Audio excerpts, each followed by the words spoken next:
Vamos a estudiar el método directo de medición de resistencias. Este método consiste en medir la tensión y la corriente que pasan por la resistencia y luego hacer el cálculo de tensión sobre corriente. En principio es posible montar dos circuitos para realizar la medición. En el lado izquierdo vemos el que llamaremos el circuito 1. Consta de una fuente de alimentación DC de salida regulable, el amperímetro y el voltímetro. Aquí en esta conexión, el voltímetro directamente está conectado sobre la resistencia. Sobre la derecha vemos una alternativa. Con la misma fuente de tensión de salida variable, mismo amperímetro y mismo voltímetro, ahora el voltímetro abarca tanto al amperímetro como a la resistencia a medir. En cualquiera de los dos casos, el valor de la resistencia que se desea conocer se calcula como la tensión dividido la corriente. La pregunta es, ¿qué diferencia hay entre el que llamaremos el circuito 1 de la izquierda y el circuito 2? En principio, si los instrumentos son ideales, tal como se los había representado en la figura anterior, la situación es completamente equivalente. Se puede medir indistintamente con uno y otro circuito y el resultado debiera ser el mismo. Pero en realidad, tanto el amperímetro como el voltímetro tienen resistencias internas y eso produce una gran diferencia en lo que significa medir con la configuración número 1, es decir, el circuito número 1, o con el circuito número 2. Veamos por qué hay diferencias. Consideremos primero el circuito número 1. Aquí vemos que la corriente que pasa por el amperímetro y que es medida por dicho instrumento, cuando llega al punto de conexión entre la resistencia y el voltímetro, debe subdividirse, porque ahí hay un punto donde se bifurca el circuito en dos ramas. El voltímetro, si bien el constructor trata de hacer que tenga una resistencia interna muy grande, esa resistencia no es infinita y por lo tanto la corriente que deriva por el voltímetro puede ser significativa. Entonces, en definitiva, la corriente que midió el amperímetro no es la que pasa por la resistencia R. Se puede pensar entonces que la solución es montar el circuito 2, en donde claramente, la corriente entonces que pasa por la resistencia es la corriente que midió el amperímetro menos la corriente que deriva por el voltímetro.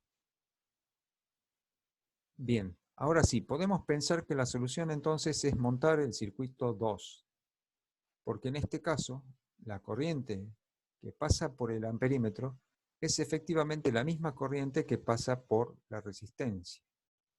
Pero ¿qué ocurre? Como el amperímetro tiene una resistencia interna pequeña, el constructor trata de hacer que el amperímetro tenga la resistencia más pequeña posible, pero siempre será finita, va a haber una caída de tensión U sub A sobre la resistencia interna del amperímetro. Por lo tanto, la tensión que mide el voltímetro U no es la caída de tensión que está aplicada sobre la resistencia R, que es la tensión U provista por la fuente menos la caída de tensión en la resistencia interna del amperímetro. Entonces, ambos circuitos producen lo que se denomina errores de interacción. La presencia de los dos instrumentos hacen que uno perturbe la lectura de otro. ¿Cuál es entonces la forma más indicada para medir una resistencia? Vamos a cuantificar el error relativo que produce en el circuito 1 el hecho de que el voltímetro tenga una resistencia grande pero finita y que por el voltímetro derive una corriente y que la corriente por la resistencia sea la corriente medida por el amperímetro menos esa resistencia que deriva. El valor real de la resistencia, si observamos el procedimiento que está desarrollado en el texto de apoyo que está en el aula virtual sobre medición con amperímetro y voltímetro, el valor medido R sub M está relacionado con el verdadero valor R de la resistencia mediante esta ecuación. Pensemos en este denominador pasado al otro miembro. Tendríamos que la resistencia medida es el valor verdadero multiplicado por este factor 1 menos la relación entre la resistencia en la resistencia medida y la resistencia interna del voltímetro. Quiere decir que el factor determinante aquí de la diferencia esencial entre el valor medido y el valor verdadero de la resistencia está dado por el cociente entre la resistencia medida, o el valor de la resistencia que se quiere medir R, y la resistencia interna del voltímetro. Este será entonces el valor del error relativo de interacción producido por el voltímetro. Fíjense que varía linealmente con el valor de la resistencia que uno desea medir y varía inversamente con la resistencia interna del voltímetro. Mientras más grande sea la resistencia interna del voltímetro, menor nuestro error relativo de interacción. En el circuito 2, a consecuencia de que en el amperímetro hay una pequeña caída de tensión U sub A, y entonces la tensión medida por el voltímetro no es la que está aplicada sobre la resistencia, la relación entre el valor medido R sub M y el verdadero valor de la resistencia está dado por esta ecuación.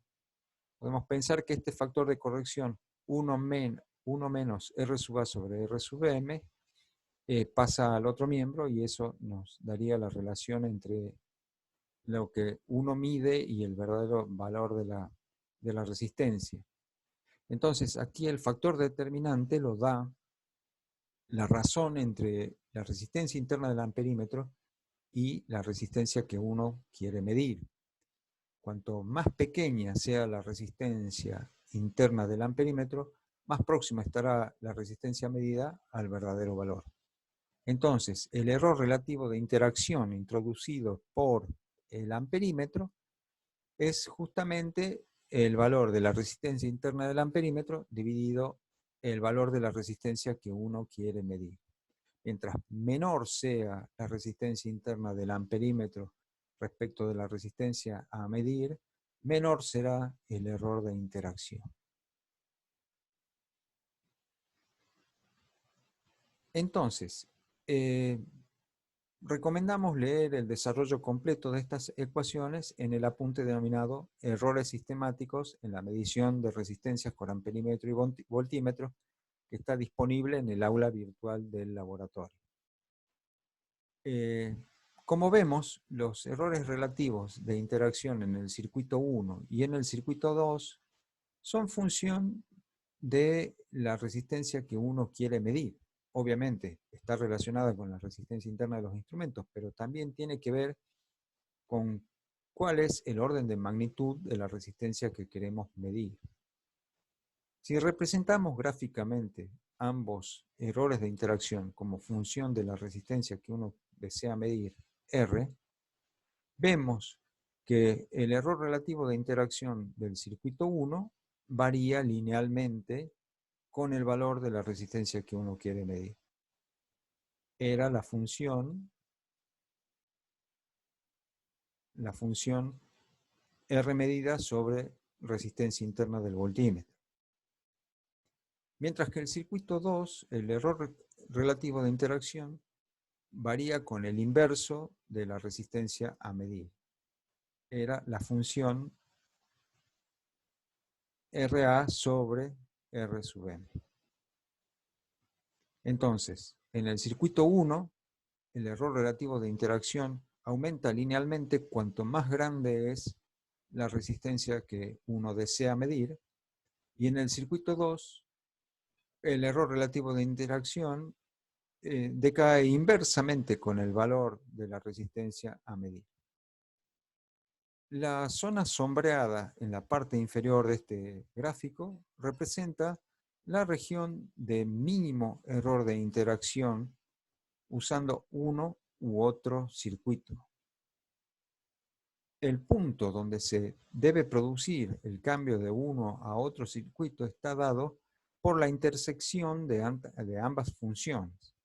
Es decir, para valores pequeños de la resistencia a medir entre 0 y la abscisa del punto de intersección, conviene usar el circuito 1, mientras que para resistencias a medir que van desde la abscisa de este valor hasta infinito, conviene usar el circuito 2. Es decir, que el punto decisivo para saber cuál circuito se debe usar lo da la abscisa del punto de intersección de ambas curvas de errores relativos de interacción. ¿Cómo podemos encontrar este valor límite o valor crítico de resistencia, al que denominaremos R asterisco? En el texto que está en el aula virtual se le suele llamar R sub L por resistencia límite, pero acá lo vamos a denominar con el asterisco para destacar su importancia. Podemos deducir el valor de R asterisco partiendo de la condición del punto del cual R asterisco es la abscisa, que es el punto donde ambas funciones de error relativo se igualan.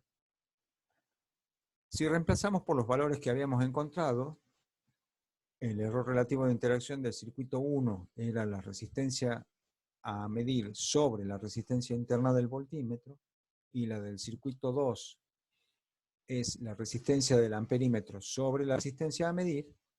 Como estamos igualando ambos casos, los valores de resistencia a medir son justamente los valores R asterisco. Bien, entonces, de esta ecuación podemos despejar R asterisco y nos resulta igual a la raíz cuadrada del producto de la resistencia interna del amperímetro por la resistencia interna del voltímetro. Esta es entonces, la resistencia característica o límite que va a marcar el criterio a partir del cual podemos definir con cuál de los dos circuitos conviene hacer nuestra medición de acuerdo a cuánto valen nuestras resistencias internas de amperímetro y de voltímetro. Cuando la resistencia a medir R es menor que este valor R asterisco, deberemos usar el circuito 1, es decir, el voltímetro directamente sobre la resistencia. Cuando la resistencia a medir es mayor que R asterisco, debemos usar el circuito 2. Es decir, el voltímetro abarca tanto al amperímetro como a la resistencia a medir. Es esencial respetar este criterio para minimizar una de las fuentes de error en la medición, que es el error de interacción. Montar el circuito adecuado asegura que vamos a hacer mínimo el error de interacción, y de esa manera lograremos medir nuestra resistencia incógnita con mayor precisión. Bien, ¿cómo podemos conocer entonces cuánto vale la resistencia interna del amperímetro y del voltímetro? En realidad sabemos que estamos usando multímetros digitales de 3 dígitos y medio, como los que tenemos en el laboratorio, y lo que debemos saber es cuánto vale la resistencia interna del instrumento como voltímetro en cada uno de sus rangos, y cuánto vale la resistencia interna como amperímetro en cada uno de sus rangos. Para eso, como siempre, la fuente de esta información es el manual del fabricante. Aquí tenemos dos tablas características, la que corresponde al uso del multímetro como medidor de corriente continua y aquí como medidor de tensión continua. Cuando se lo pone al instrumento en función amperímetro, la información que está es un poco indirecta. Nos dice que la caída de tensión de medición a pleno rango es de 200 milivoltios. Quiere decir que siempre que se mide con el instrumento en modo amperímetro, para cada uno de los rangos, la máxima caída de potencial interna dentro del amperímetro, es decir, la caída de tensión U sub A debida a la resistencia interna R sub A, es de 200 milivoltios a pleno rango. Eso nos está diciendo indirectamente cuál es el valor R sub A, porque entonces podemos calcular R sub A como esta caída de tensión a pleno rango dividido el valor tope del rango. Entonces, esto nos dará el valor de R sub A. Por ejemplo, si elegimos poner el amperímetro en el rango de hasta 200 miliamperes, R sub A será igual a 200 milivoltios dividido los 200 miliamperes y eso será igual a 1 ohmio. Quiere decir que cuando medimos en el rango de hasta 200 miliamperes, la resistencia interna del amperímetro es de 1 ohmio. No es una resistencia muy pequeña, por ahí es esperable, hubiera sido esperable una resistencia del orden de las décimas o centésimas de ohm. Pero bueno, es una de las características de estos instrumentos. Por su parte, la información de la resistencia interna del instrumento como voltímetro es más simple porque nos está diciendo el manual que la impedancia de entrada en el rango de 200 milivoltios y de 2 voltios es de 1 mega ohmio, mientras que en todos los otros rangos es de 10 mega ohmios. O sea, realmente son grandes resistencias. En realidad aquí se habla de impedancia porque este instrumento puede ser tanto de corriente continua como de corriente alterna. La impedancia es la generalización para la corriente alterna del concepto que tenemos nosotros de resistencia. En el caso de estar en corriente continua, la impedancia es la resistencia. Es decir, que cuando medimos con el voltímetro en el rango de 200 milivoltios o de 2 voltios, la resistencia interna es de 1 mega ohmio. Y para todos los demás rangos, 20 voltios, 200 voltios, 1000 voltios, es de 10 mega ohmios. Es decir que, aunque la resistencia interna del amperímetro no es tan pequeña como uno quisiera, las resistencias internas en modo voltímetro sí son realmente valores muy grandes.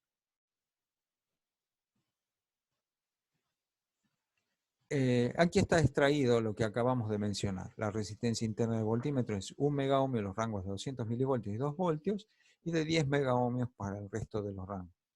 Y estos son valores típicos, no solo para estos multímetros que tenemos en el laboratorio, sino en general para la gran mayoría de multímetros de 3 dígitos y medio de distintos fabricantes y de distintas procedencias. Estos son valores típicos. Si no se dispusiera de los manuales, si por alguna cuestión en el momento de medir no están a mano los manuales, es un buen criterio, es un criterio práctico, pero muy bueno, el de adoptar la resistencia interna de los voltímetros como de 10 mega ohmios y como la resistencia interna del amperímetro 1 ohmio. Y no tendremos gran pérdida de exactitud. Entonces son valores que debiéramos recordar como valores característicos. Bien, ¿cómo se procede a realizar la medición de una resistencia y a dar el valor acotado una vez que se midió? Bueno, una vez que se ha tenido alguna idea del orden de magnitud de la resistencia a medir, lo cual se puede hacer con el propio multímetro digital, poniéndolo en modo ómetro, tomamos una rápida lectura de la resistencia que queremos medir y eso ya nos dirá de qué orden va a ser la resistencia. Por supuesto, esa lectura no tendrá gran precisión, porque si se estudia los errores del instrumento cuando se mide en modo ohmio, se verá que seguramente podemos conocer esa resistencia entre un 5 y un 10% de incerteza. Mientras que con el método relativo se puede medir hasta con un 1% de incerteza. Entonces, la medición con el ómetro puede servirnos simplemente como indicativo del orden de magnitud para hacer un diseño que nos permita elegir los elementos de circuito adecuados para esta medición. Al final vamos a ver con cuidado cómo se procede para elegir adecuadamente la tensión de trabajo y la corriente de trabajo a fin de que no se dañe ni la resistencia a medir, ni los instrumentos, ni la fuente que se va a usar. Bien, tenemos entonces una idea del orden de magnitud de la resistencia a medir y entonces, si tenemos idea de la tensión de trabajo que podemos usar, tendremos idea del rango en que deberemos fijar el amperímetro y el voltímetro y por lo tanto de los manuales podemos tener los valores de R sub A y R sub B, con lo cual podemos aplicar el criterio para seleccionar el circuito de error de interacción mínimo. Una vez montado el circuito que haga mínimo el error relativo de interacción, se procede a medir por lo menos de 5 valores de manera independiente de tensión y de corriente. ¿Cómo se realiza esto? Ponemos el valor de la tensión de trabajo, realizamos una lectura de tensión y corriente en cualquiera de los dos circuitos que corresponda, realizamos una lectura de tensión y corriente y volvemos el valor de la tensión a 0. Dejamos pasar un breve lapso, volvemos a llevar el valor de la tensión al valor de trabajo que se ha definido, volvemos a tomar lecturas de tensión y corriente y luego volvemos la tensión a 0. Así se repite por lo menos 5 veces. Entonces tendremos 5 pares de valores independientes de tensión y corriente y el valor de la resistencia se calculará con el mejor valor, con el cociente entre el mejor valor de la tensión y el mejor valor de la corriente de estas 5 mediciones. Serán suficientes si los errores cuadráticos medios de los promedios de tensión y corriente son menores que los errores de resolución de la medición. Si la medición es satisfactoria, entonces procedemos a hacer el cálculo de la incerteza para acotar la medida de la resistencia. La incerteza se calcula de la propagación del error, pero no debemos omitir sumar el error relativo de interacción, de acuerdo a si hemos usado el circuito 1 o el circuito 2. Recordemos, en el circuito 1, el error relativo de interacción es igual al valor de la resistencia R dividido la resistencia interna del voltímetro, y en el circuito 2 es la resistencia interna del amperímetro dividido la resistencia R. Los errores delta de B y delta de I son los errores de resolución del amperímetro y del voltímetro. Aquí está el recordatorio de los valores de los errores relativos de interacción. Bien. Vamos entonces ahora a plantear un criterio para seleccionar la fuente que debemos usar para hacer la medición, la tensión de trabajo y la corriente de trabajo que garanticen que no vamos a dañar ni la fuente ni la resistencia que queremos medir. En estas figuras vemos a la izquierda una típica fuente de corriente continua que se conecta a la red domiciliaria de 220 voltios de tensión alterna y que da como salida una tensión continua que en este caso va del rango de 1,2 a 10 voltios. La advertencia que da el fabricante de esta fuente, que en este caso es construida dentro del propio laboratorio de física, es que la máxima corriente que se le puede exigir a esta salida es de 1 ampere. No importa en qué valor de tensión de salida, el circuito externo debe ser tal que nunca demande una corriente que supere 1 ampere. Caso contrario, se pueden dañar las componentes internas. Aquí en esta foto podemos ver en detalle justamente los dos bornes de salida de la tensión de esta fuente. Sobre la parte superior una perilla giratoria que regula la salida entre los valores que indica la placa de 1,2 a 10 voltios, una llave de encendido y no se llega a ver, pero también hay una luz piloto que indica cuando efectivamente la fuente está encendida, es decir, cuando hay tensión en estos bordes. Como la tensión es continua, la salida tiene polaridad y por lo tanto se ve que uno de los bornes es de color negro, mientras que el otro es en rojo. Bien. En esta otra figura vemos tipos característicos de resistencias comerciales que se utilizan para circuitos eléctricos y electrónicos. Estas, las más pequeñas, son las denominadas resistencias de carbón, en donde las bandas de colores tienen codificado el valor de la resistencia interna. Y estas otras son resistencias selladas en cápsulas de material cerámico, en donde las características están grabadas sobre la superficie.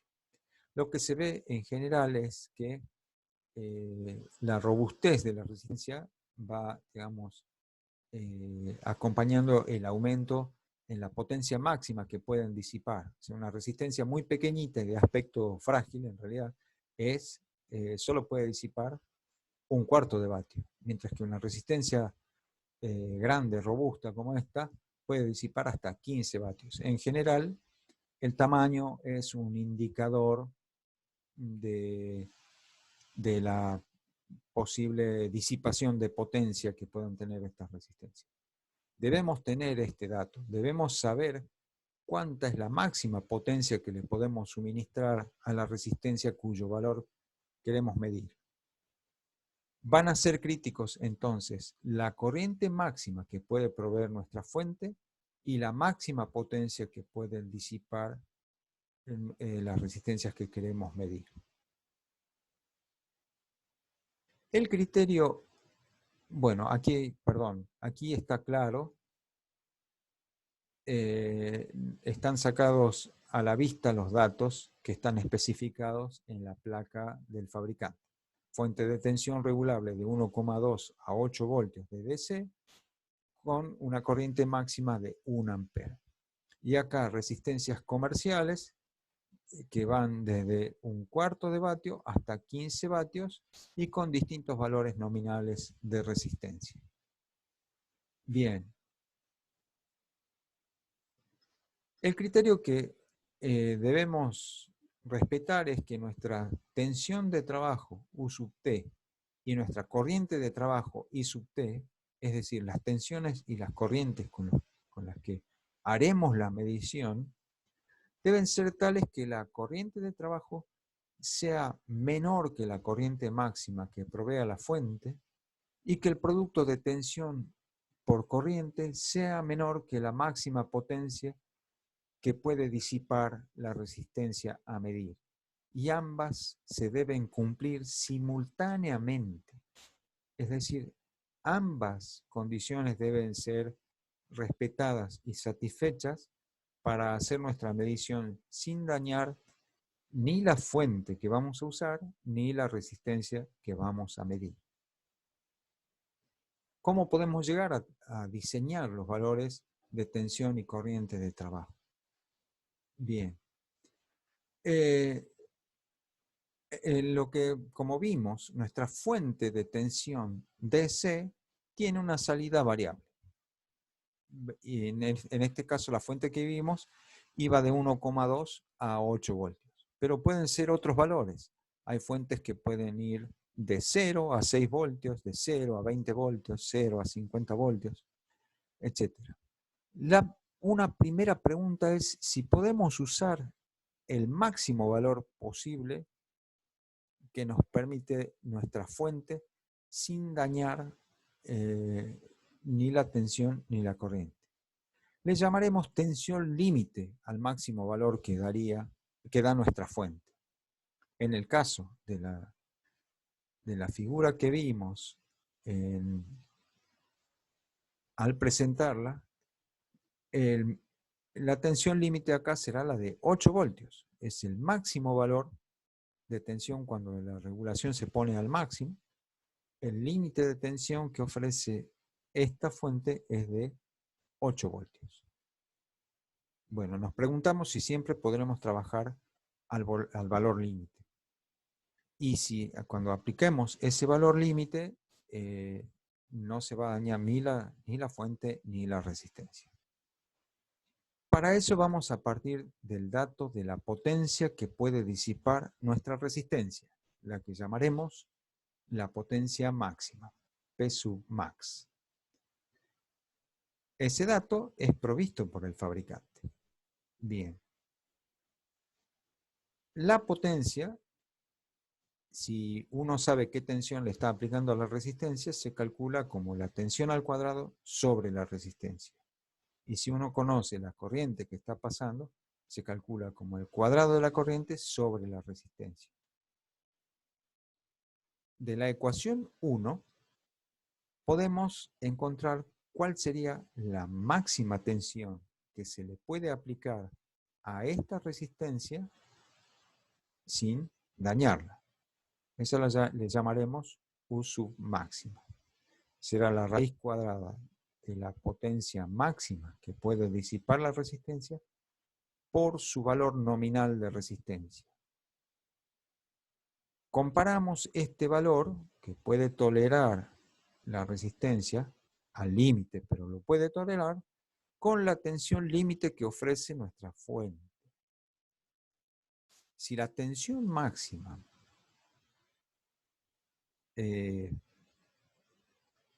supera la tensión límite, es decir, la resistencia es capaz de tolerar tensiones máximas mayores que las que da nuestra fuente, podremos trabajar sin problema, por lo menos en lo que a la resistencia a medir corresponde, con todo el rango de tensión de salida de nuestra fuente. Podemos ir desde el mínimo hasta el máximo sin causar daño a la resistencia.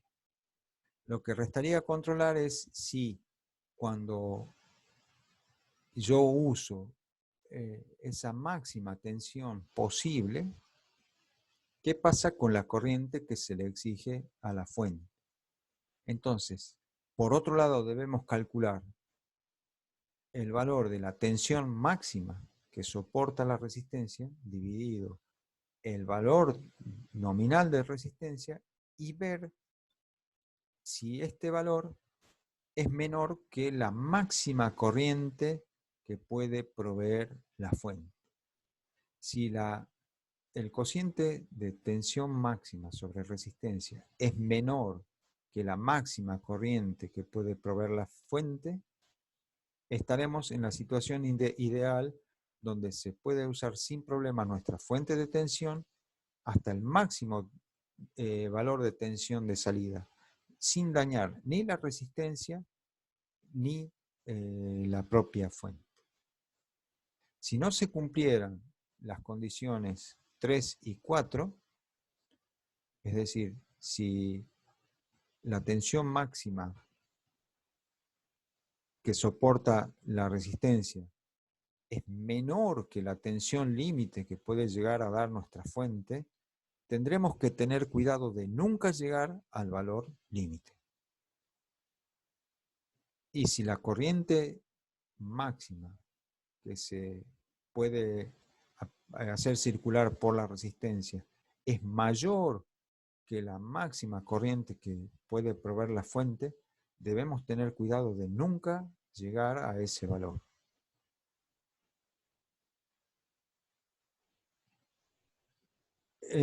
Igual, aunque las condiciones lo permitan, aunque se cumplan las condiciones 3 y 4.